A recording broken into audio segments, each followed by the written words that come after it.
ចេញជៀនភ្ជាប់និស្ស័យបងនឹងស្រីកាន់ដៃសន្យាជីវិតមួយរួមកាយាប្រាថ្នាជានិរន្តរ៍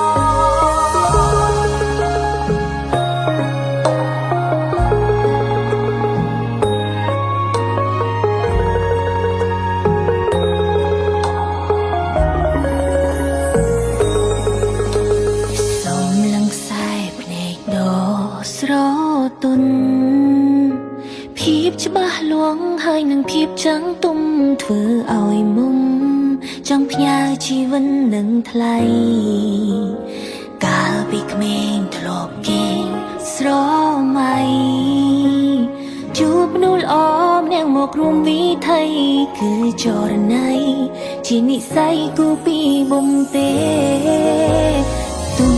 ស្នេហ៍ធំជាងមេឃីកាត់ថ្លៃមិនបានជានាងមកគ្មានកល្យានជីវិតពិនគ្មានន័យ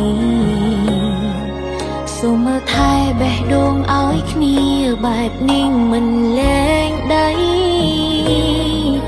សូមទេវតាជួយធ្វើសាក្សីក្តីស្នេហ៍ផងចេញជៀនភ្ជុំនិស្ស័យបងនឹងស្រីកាន់ដៃសន្យាជីវិតមួយរួមកាយាប្រាថ្នាជានិរន្តរ៍ពីងភុំមានពន្លឺព្រោះមានគ្នាស្រលាញ់លះពីអមន្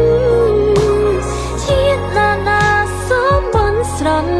ឲ្យคล้ายជាប្តីប្រពន្ធកុំបីឃ្លា